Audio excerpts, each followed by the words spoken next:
Gabon pour recevoir ce Guinéen.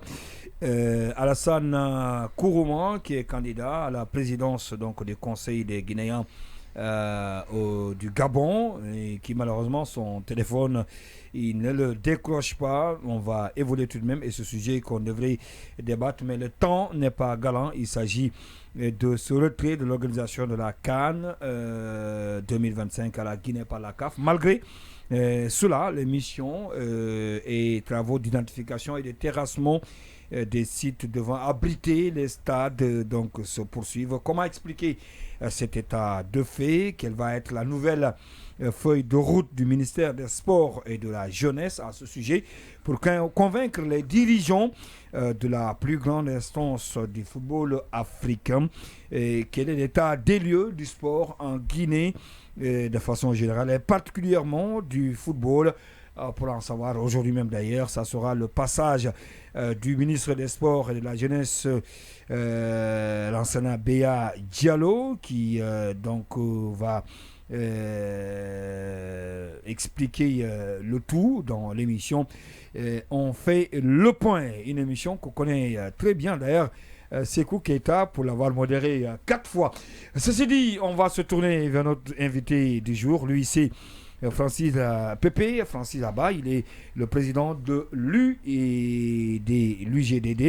mais aussi président de la commission politique de l'ANAD. Monsieur Abba, bonsoir et bienvenue dans cette émission. Merci de m'avoir invité. Oui, à la proximité, voisinage oblige. C'est vous, Keita, première question à notre invité. Alors, il y a des rumeurs qui circulent qu'il y a des représentants de l'ANAD dans certaines commissions aujourd'hui. Lors de ce dialogue, est-ce que vous confirmez cette information? Non, il n'y a pas de représentant de notre coalition en tout cas au sein du dialogue.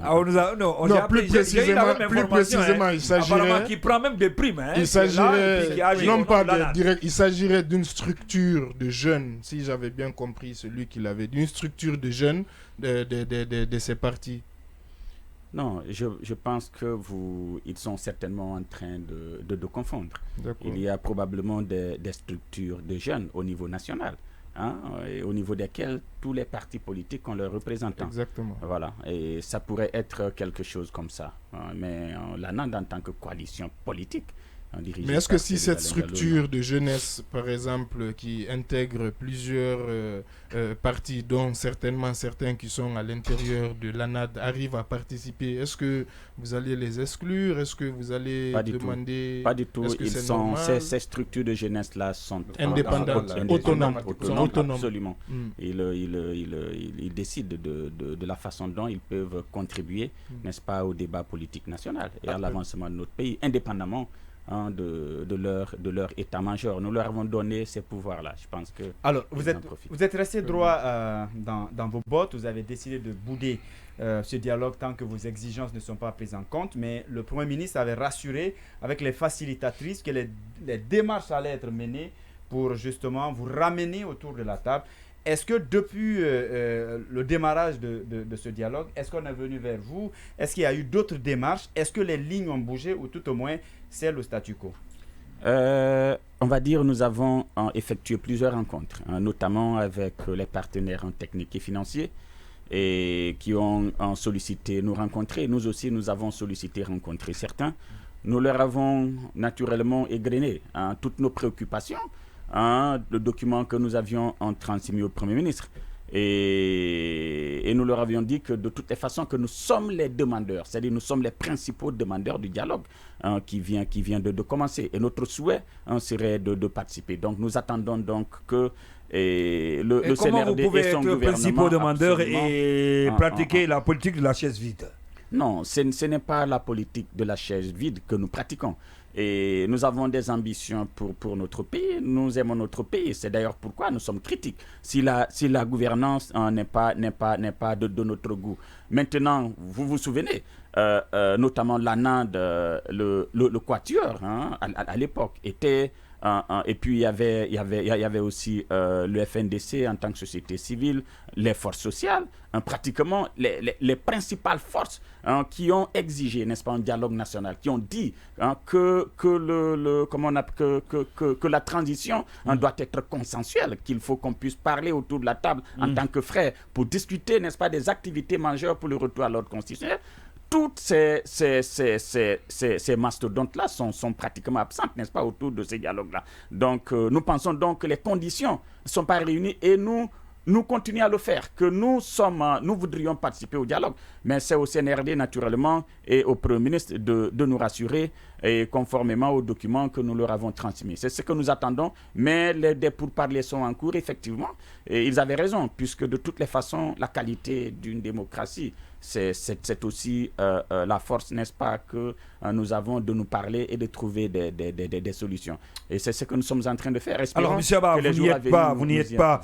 Pendant ce temps, les travaux ont été déjà lancés, ouverts, les débats ont commencé, les échanges, je veux dire, et naturellement, et des débats, des échanges qui vont être sanctionnés par des résultats, notamment les conclusions. Est-ce que vous seriez prêt à accepter ce qui va découler de ces échanges?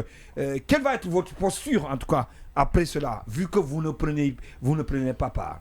A priori, si on ne prend pas part, j'ai dit bien a priori, d'un dialogue, et on ne peut pas entériner les conclusions de ce dialogue-là.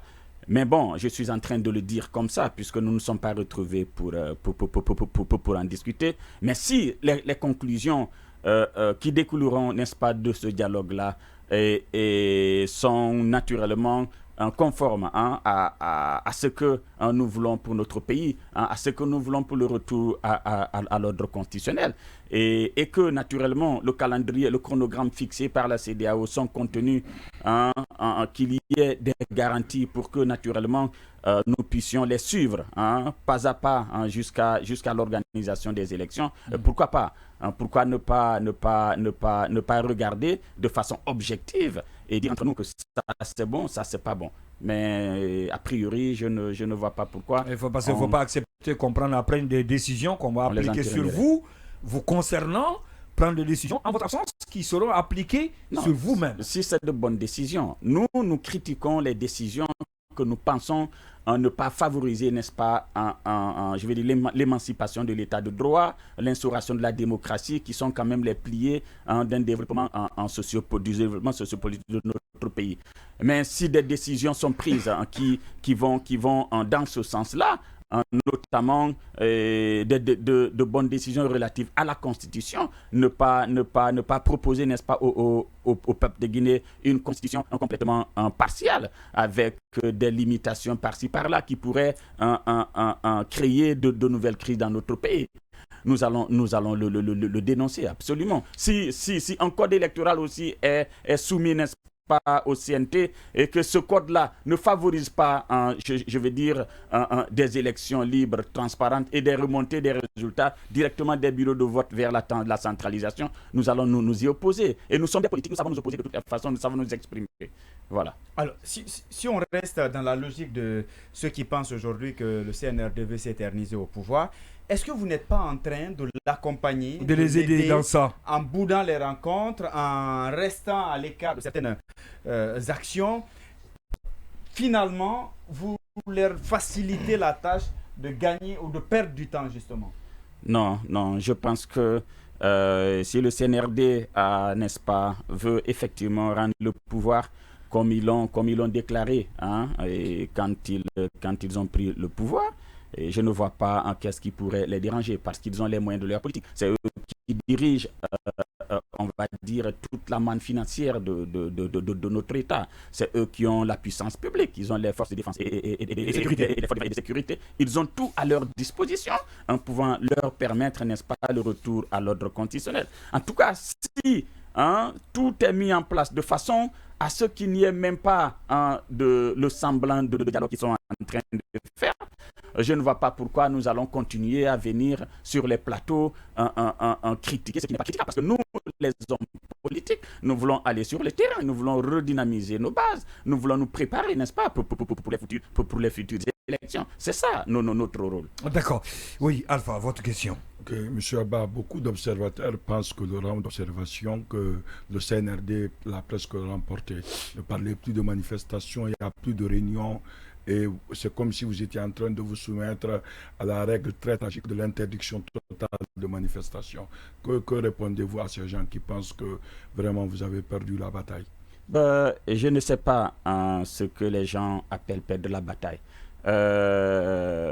Les bons exemples qu'on peut citer aujourd'hui dans la sous-région, c'est peut-être le Sénégal, c'est le Ghana, c'est un peu la Côte d'Ivoire. Si vous comparez ces pays-là, le niveau de développement harmonieux, n'est-ce pas, au niveau de tous les secteurs, la gouvernance, la justice, par rapport à notre pays, vous allez pleurer. Il suffit de vous déplacer. Et donc, ce n'est pas, en fait, la politique, ce n'est pas nous qui critiquons, qui sommes en train de perdre. C'est nous tous, c'est vous les journalistes, c'est les populations. Et puisque s'il n'y a pas de bonne gouvernance, d'accord, s'il n'y a pas d'état de droit, on va pas, les capitaux que devrait recevoir la Guinée seront beaucoup plus minimes. Les conditions de vie ne vont pas s'améliorer. Quand vous voyagez, quand vous achetez un véhicule en 6 mois, vous avez perdu toutes les suspensions. Je pense qu'en ce moment-là, ce n'est pas les politiques, c'est toute la Guinée. C'est pourquoi nous voudrions que la situation change. Et maintenant, si des gens, en dépit, n'est-ce pas, de ces critiques,